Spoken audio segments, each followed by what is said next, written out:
Evangelho de João, capítulo 16, verso 1. Jesus falando: tenho-vos dito estas coisas. Verso 4. Ora, estas coisas vos tenho dito. Verso 25. Estas coisas vos tenho dito. Verso 33.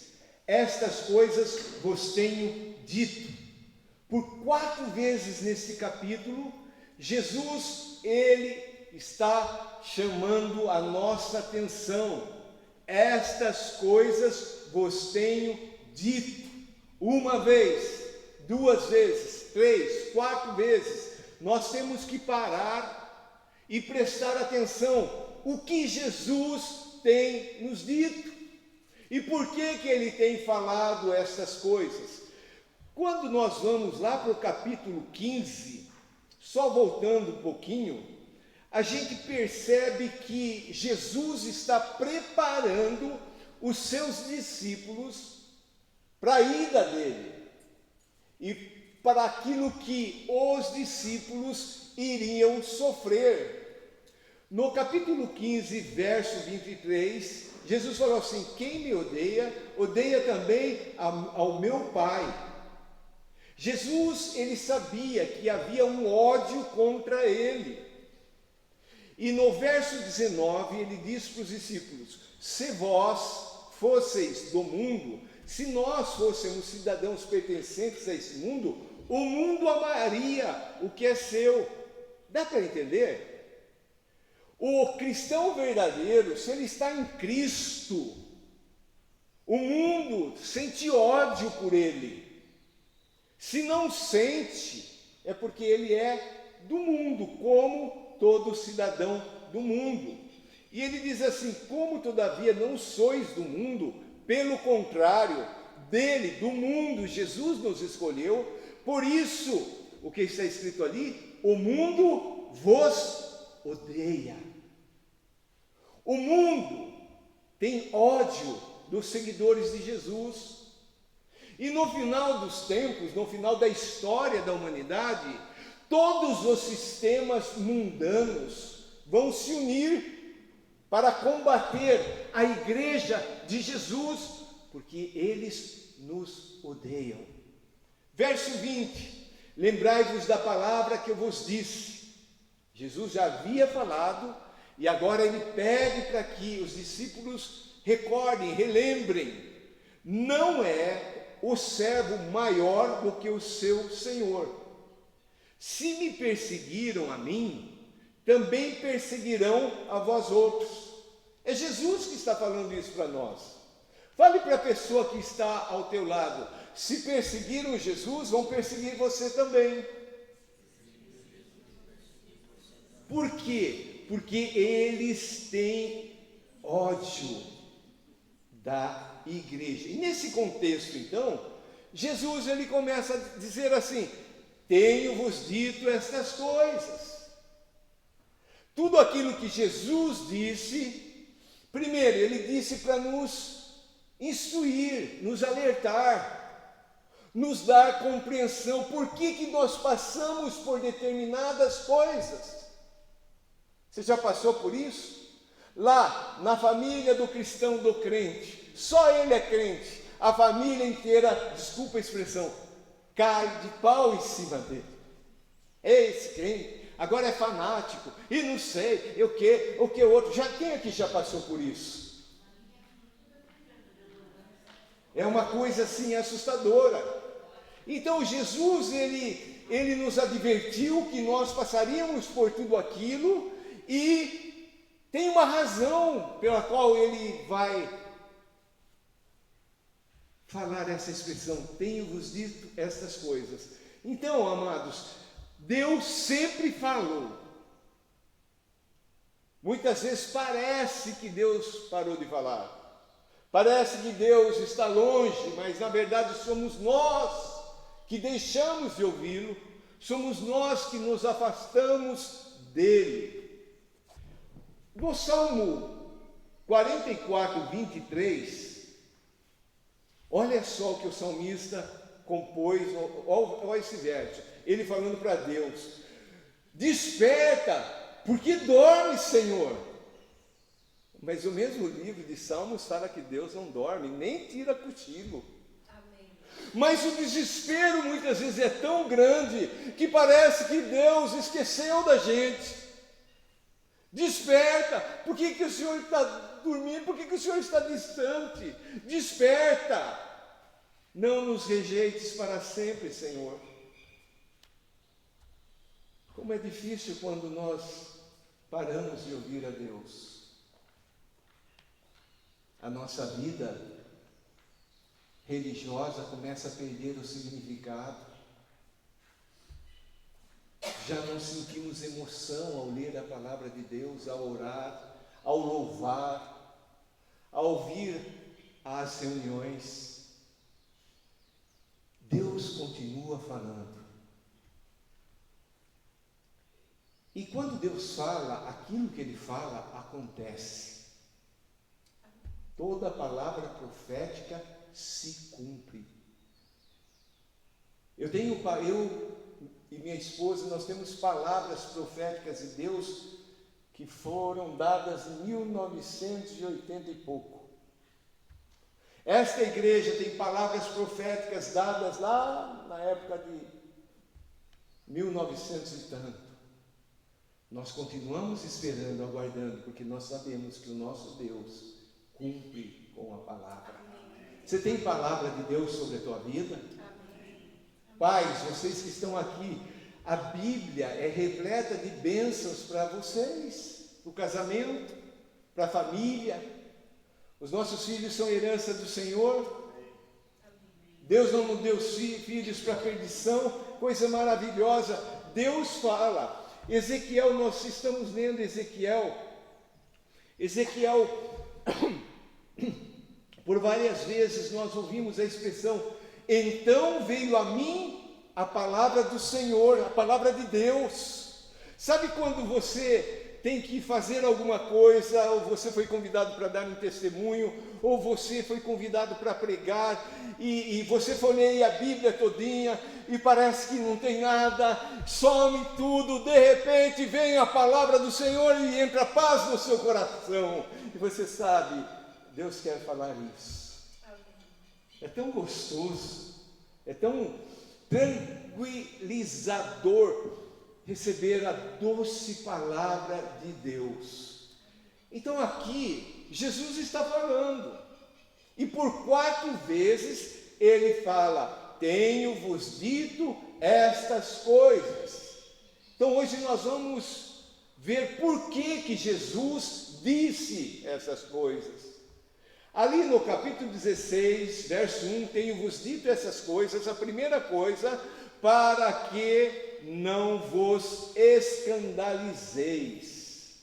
Queridos, algumas pessoas no meio evangélico, quando vem a perseguição, quando vem a dor, quando vem o sofrimento, quando vem o problema na família, quando vem a enfermidade, se escandaliza.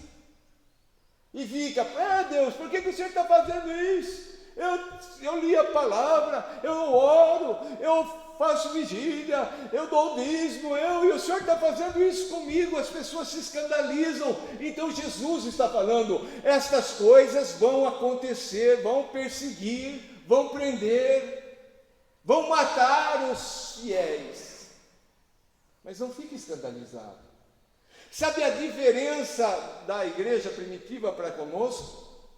Quando os apóstolos, os primeiros discípulos apanhavam, eram colocados em cadeias, eles ficavam alegres, eles davam testemunho, não esses testemunhos que a gente vê por aí hoje em dia, né? Só bens materiais, testemunho deles, aleluia, igreja, eu apanhei por causa de Jesus, eu estava pregando em tal lugar, fui apedrejado, aleluia, glória a Deus. Eles se alegravam por sofrer, por causa do nome de Jesus. Amém.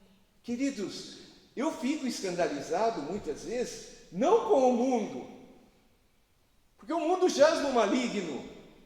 Todos os sistemas desse mundo estão debaixo de um reino maligno.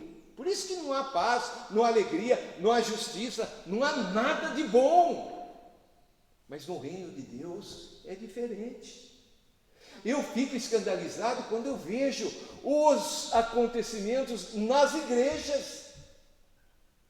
É família, é irmão brigando com a irmã por causa do ministério do pai. Coisas absurdas estão acontecendo. Como que se a igreja fosse uma empresa nossa? A igreja continua sendo o corpo de Jesus. Então não vamos nos escandalizar. Ali em 1 Pedro, capítulo 4, verso 12, diz assim: amados, não estranheis o fogo ardente que surge no meio de vós. Presta atenção. O fogo ardente que surge, não lá no mundo, lá já está, ele já está no fogo do inferno, mas no nosso meio. Não fique estranhando, mas por que está acontecendo isso? Porque Deus avisou, Jesus, Ele disse essas coisas para nós, para a gente não nos escandalizarmos. E esse fogo ardente, continuando 1 Pedro 4,12, diz assim: destinado a provar-vos como se alguma coisa extraordinária vos estivesse acontecendo. Por que acontecem essas coisas? Para provar quem nós somos. O crente verdadeiro vai colocar um prego na parede para pendurar um quadro e ele dá uma martelada no dedo e ele fala: glória a Deus. Já o outro fala outra coisa. Tudo o que está acontecendo no mundo é como um processo de Deus, de lapidação de Deus. Para quem? Para nós, igreja. Jesus falou que são poucos os que vão herdar a vida eterna. Então, nesse tempo de provação, muitos têm abandonado o caminho do Senhor. Então, a primeira coisa que Jesus fala, que Ele tem dito essas coisas, é para não nos escandalizarmos. Verso 4: ora, estas coisas vos tenho dito para quê? Para quê? A segunda coisa é para que a gente tenha direção na hora da crise. Olha o que Jesus disse: para quê? Quando a hora chegar, vos recordeis de que eu vou-las disse. Não vou-las disse desde o princípio, porque eu estava convosco. Por que Jesus diz: prepara-nos para aquele momento que vamos passar por lutas, por sofrimento, por perseguição, por morte? No dia de hoje, nós temos irmãozinhos crentes em Jesus, que estão em cadeias, que estão em tortura, que estão em perseguição, que estão em lágrimas de luto. Então Jesus, Ele diz essas coisas porque nas horas difíceis nós possamos nos lembrar. Jesus nos alertou, nos advertiu, Jesus nos instruiu que passaríamos por esses momentos. Ali em Isaías 43, verso 2, uma das palavras mais citadas de Isaías, é Deus falando para mim e para você: quando passares pelas águas, eu serei contigo. Quando passares pelos rios, eles não te submergirão. Quando passares pelo fogo, não te queimarás, nem a chama arderá em ti. Você recebe essa palavra de Deus? Mas essa palavra aqui, ela tem o cumprimento dela lá no Novo Testamento, ela tem o cumprimento dela aqui hoje, nos nossos dias. Aqui a nossa estradinha está se tornando perigosa. Quando a gente faz a curva ali, carros já caíram ali na valeta. O ônibus escolar, ele vem numa velocidade, joga o outro para dentro da valeta. Esses dias, eu e Daniel saímos daqui, oramos como sempre fazemos, e por ali a gente pediu: Deus, livra desses acidentes nas estradas, porque por mais bom que você seja motorista, tem uns loucos que vêm e fazem um estrago. E a gente estava lendo ainda, quando viramos o ônibus escolar veio. Sabe que você vê a coisa vai bater, e eu creio que quando a gente passa por perigo, os anjos do Senhor nos libertam. Amém. Não é? Quando passares pelos rios, lembra aquela tempestade dos discípulos? Pedro desce no meio daquela tempestade, ali é chamado mar, não é rio, mas não é rio e nem mar, é um lago grande. E Pedro começou a olhar as circunstâncias, e a gente fala: Pedro, como é que você faz isso? E se fôssemos nós? Eu acho que eu nem desceria do barco, mas de repente ele se afunda, e Jesus me salva, e Jesus o salvou. Então, podemos pegar essa palavra para nós. Deus adverte, mas Deus dá o escape, o livramento. E quando passares pelo fogo, lemos esses dias Daniel, os 3 amigos de Daniel, a fornalha é 7 vezes mais ardendo. Eles foram jogados lá, as pessoas que jogaram eles foram queimadas, morreram. E os 3 estão lá andando na fornalha. E quando o rei olha, o rei não vê 3, o rei vê 4. Amém. Eu creio que era Cristo Jesus ali andando com eles. Amém. E aquela fornalha não passou de uma sauna. Foram tirados de lá. Nada. Nem, sabe aquele quando se dá uma tostadinha no cabelo, tem aquele cheiro, né? Nada disso, nada, nem um fiozinho de cabelo. Amém. Porque quando passares pelo fogo, amém, mas nós vamos passar pelo fogo, nós vamos passar pelo rio, pelas tempestades, e Jesus está advertindo aqui: quando vocês passarem, lembrem do que eu falei. Lembra. Nessas horas, nós devemos recordar das palavras de Jesus. É isso que Ele está nos ensinando. Não é hora de gritar, de espernear, é hora de parar e deixar o doce Espírito Santo a trazer na nossa mente as promessas de Deus. Quem sabe decora Lamentações 3:21. Quero trazer à memória o que pode me dar esperança. A cabeça da gente é horrível, não é, amados? Sempre os pensamentos são pensamentos horríveis. Não vai dar certo, vai morrer, vai isso, vai aquilo outro. Vamos trazer para nossa lembrança a palavra de Deus, ela é rica. As promessas do Senhor nos trazem, nos dão esperança. Amém. Então, a terceira coisa, porque Jesus tem dito essas coisas, vamos lá no verso 25. João 16, verso 25.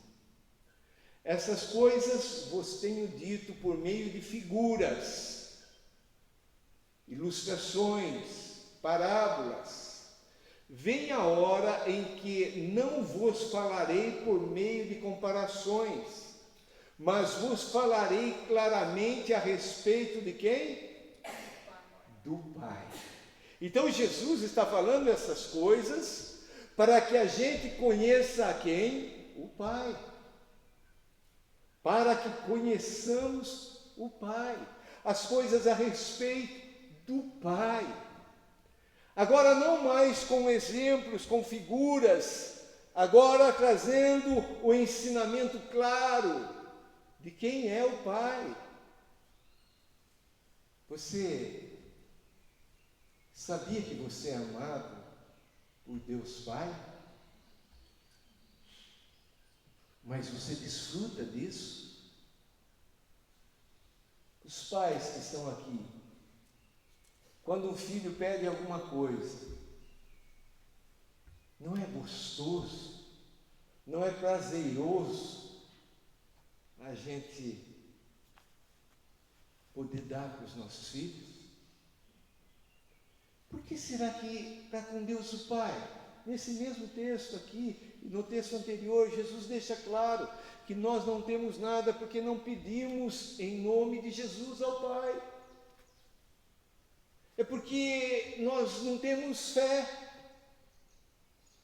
Muitas vezes nós pedimos, mas não acreditamos. Eu lembro que em 1986, eu fui para o Rio de Janeiro, Morro do Andaraí, fazendo um trabalho no pé de uma favela, com uma igreja. Passei os momentos mais delicados de medo na minha vida. Tiroteio, aquela coisa toda. Mas também tive experiências marcantes. Estávamos numa equipe, ficamos uma semana, a equipe foi embora e eu pedi lá para os irmãos, eles iam fazer uma EBF, Escola Bíblica de Férias. Eu não sabia o que era isso, era novo na fé, estava no primeiro semestre do seminário, e eles concordaram e eu pude colaborar, ministrando ali as historinhas para as crianças desciam da favela, do morro, e era uma coisa, não é? Muito comportadinhas as crianças. E depois que eu contei uma história falando sobre oração, um menininho, moreninho, calçãozinho, só calção, descalço, sem camisa, ele veio até mim e falou que ele queria uma bicicleta, se podia orar para ele ter uma bicicleta. Eu orei. Tem orações que você faz só por, não é? Se der certo, Deus, se não der, essa oração não tem resultado. Mas eu orei e o menininho acreditou. Terminou a EBF com aquele lanche, a criançada subiu tudo pro morro. Chegou o segundo dia. A gente esperando, dando boas-vindas às crianças. Quem está descendo do morro, sentado em cima de uma bicicletinha? Uma bicicleta verde. Não era nova. Foi pintada, tal. E aquele menininho com um sorriso. Tio, meu pai me deu uma bicicleta, Será que nós acreditamos que esse Deus Pai tem o melhor para nós? Então, a primeira coisa que Jesus diz, eu vos tenho dito, é para que nós não nos escandalizemos. A segunda coisa é para que tenhamos a direção na hora da crise. E a terceira coisa é para que a gente conheça o Pai. O Pai, Ele permite os momentos de dor, de aflição, para quê? Para que a gente possa conhecê-lo mais, para que a gente possa ir até Ele, para que a gente possa ter mais comunhão com Ele. O Salmo 119, verso 67, antes de ser afligido, andava errado, mas agora guardo a tua palavra. Por que guardou a palavra? Porque foi afligido. Antes de ser afligido, andava errado. Então Deus, Ele permite algumas coisas nas nossas vidas, não para nos destruir, mas para que a gente ande no caminho certo, para que a gente creia na palavra dEle. Olha o verso 71. Foi-me bom ter eu passado pela aflição. Você já falou alguma vez isso? Foi-me bom ter eu passado pela aflição. Deus, obrigado por passar pela aflição, para que aprendesse os teus decretos, para que aprendesse a tua lei. Se há alguém que passou por lutas, dificuldades na vida, foi Jó, não é? E Jó, capítulo 42, verso 5, ele chega à conclusão: eu te conhecia só de ouvir, mas agora os meus olhos te veem. Ele conhecia,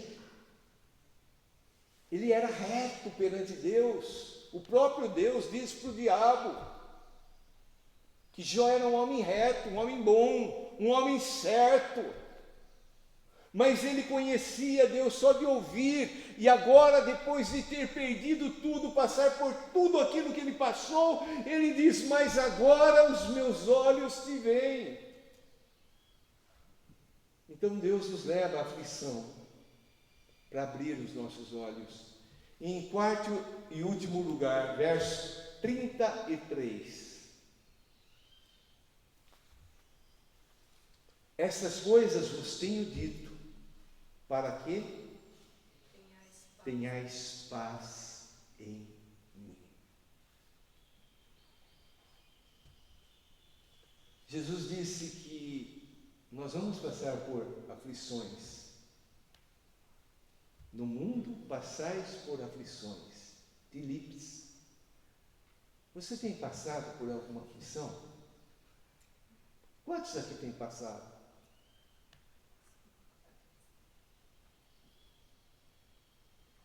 Muitas vezes a gente acaba de sair de uma aflição e já vem outra. Ou muitas vezes a gente nem acaba de sair e já está outra.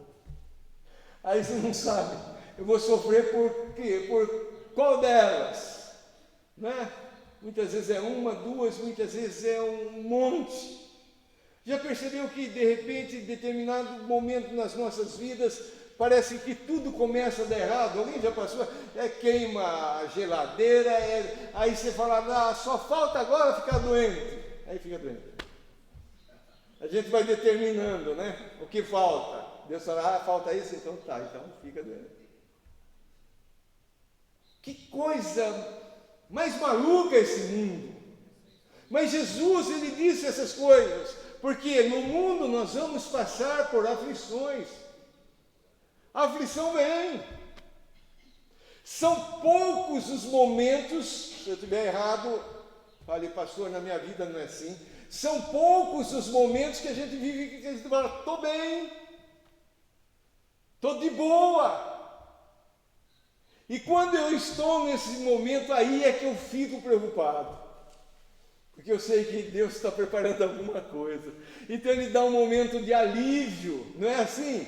Você está aquele momento de alívio: oh Deus, que bênção! E a gente pensa: agora vai ser assim para o resto da minha vida. No mesmo dia toca a campainha, toca o celular, vem a notícia e você... Bum. O pouco de experiência que a gente tem em ver pessoas, familiares em dias de morte, eu não sei se isso é científico ou não é, mas é uma coisa meio comum. A pessoa está por morrer, ela tem um tempo de melhora. Deus é tão maravilhoso que Ele prepara um tempinho para que os familiares, a própria pessoa, não é, possa pensar um pouquinho na vida, e etc, etc, mas logo em seguida morre. Então, queridos, Jesus disse essas coisas para quê? Para a gente ter paz.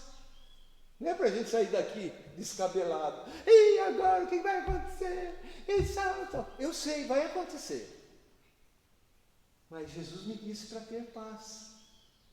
Ter paz nele. A guerra está aí. Eu estou no meio da guerra. Mas eu tenho paz.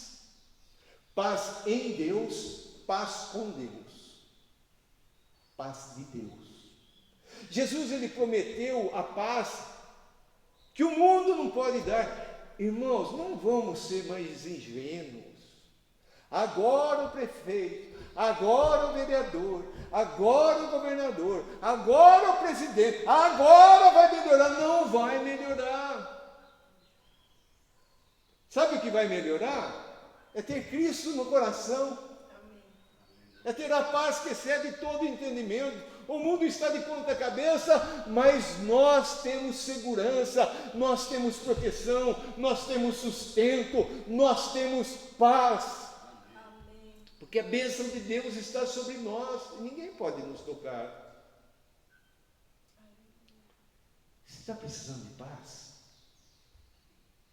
É só em Jesus. Ele é o príncipe da paz. E Jesus então disse todas essas coisas para que a gente tenha paz. Irmãos, eu não sei qual é a aflição que você está passando, mas eu sei qual é o antídoto. Qual é o remédio? Qual é a vacina? Sabe qual é a vacina? Ter bom ânimo. Jesus, quando ele ministrava, ele sempre falava para as pessoas que estavam com problema, que estavam com aflições, enfermas, dificuldades, etc. Tenha bom ânimo. Diga para a pessoa que está ao teu lado: tenha bom ânimo. Mas é difícil, você pode falar assim: a situação que eu estou vivendo é muito difícil. E a primeira coisa que, quando a gente passa por aflição, a primeira coisa que acontece é a gente perde o ânimo, não é? Perde o ânimo, não dá. Os pais que deu filho nas drogas, fez de tudo, gastou o que tinha, o que não tinha, etc, etc. O filho deu aquela melhorada, os pais ficaram felizes, agora sim, e de repente o filho volta. A primeira coisa, vai desânimo, entra o desânimo. Então Jesus disse assim: não, no mundo passais por aflições, mas tende bom ânimo. Fale para a pessoa que está ao teu lado: tenha bom ânimo, mas fala crendo. Tenha bom ânimo.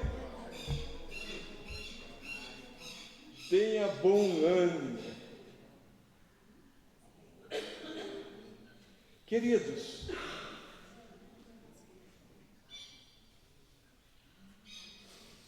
Isaías capítulo 42, verso 4 diz assim: não desanimará, nem se quebrará, até que ponha na terra o direito, e as terras do mar aguardarão a sua doutrina. Não desanimará.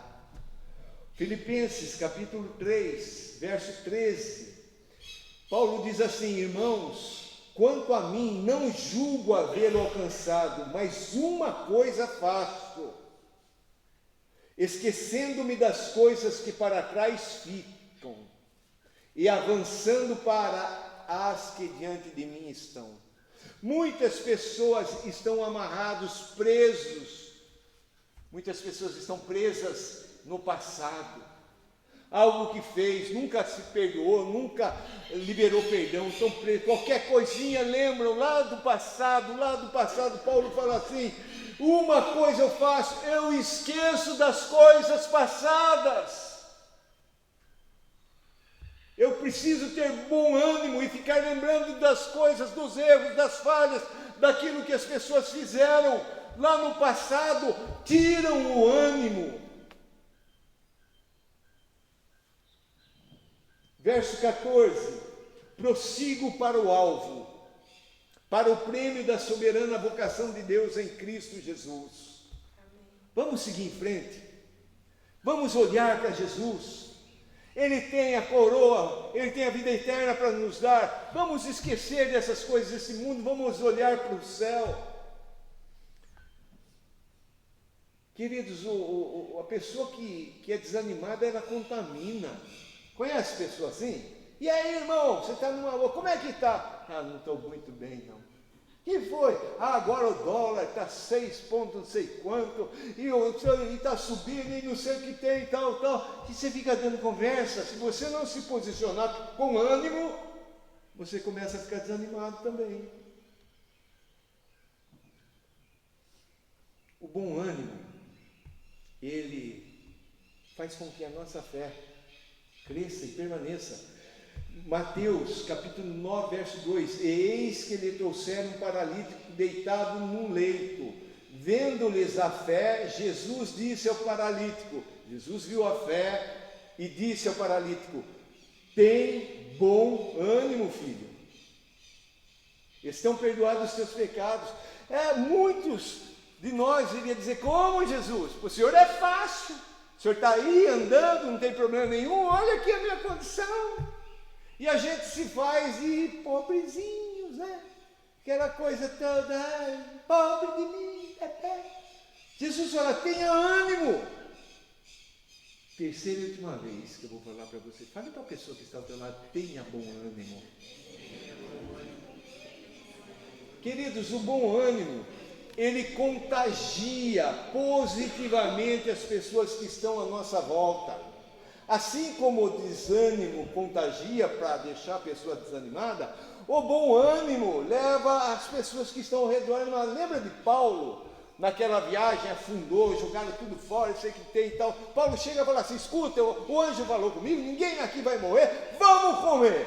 Ele estava um dia sem comer.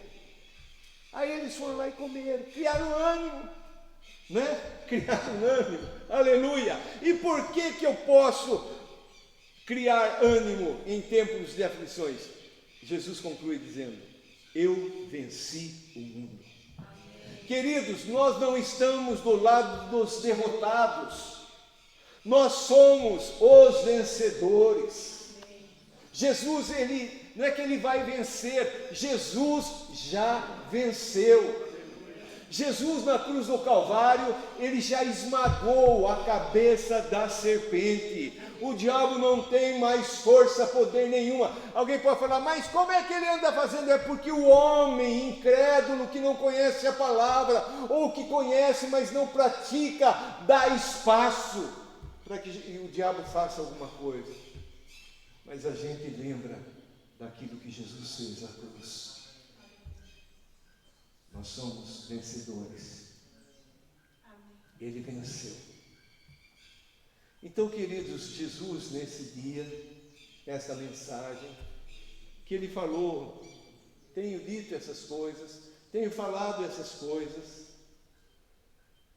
mas ele não podia dizer ainda outras coisas, porque o Espírito Santo ainda não havia descido. Capítulo 14 de João, capítulo 16, fala da vinda do Espírito Santo. O Espírito Santo nos guia a toda a verdade. Mais do que nunca, nós precisamos do Espírito Santo. Lá no Antigo Testamento, eram derramadas sobre profetas, reis e sacerdotes porções do Espírito Santo. Agora, o Espírito Santo já foi derramado na plenitude. Nós precisamos de intimidade com o Espírito Santo. Nós precisamos conhecer o Espírito Santo, conversar com o Espírito Santo, contar para Ele as aflições, as angústias, tudo aquilo que a gente passa. E Ele vai nos instruindo a palavra. Hoje você pode ter alguma tristeza no seu coração, mas creia que Deus está com você. Creia que Deus está aqui. Quando Jesus falou essas coisas, no verso 6 diz: pelo contrário, porque vos tenho dito essas coisas, a tristeza encheu o vosso coração. Quando eles começaram a ouvir que Jesus ia embora, que Jesus ia morrer, eles se encheram de tristeza no coração. Mas aí Jesus falou assim: eu vou para que venha o outro Consolador, o Paracleto, aquele que vai caminhar com você, aquele que está em você e estará dentro de você. O Espírito Santo. Quero convidar você a ficar em pé.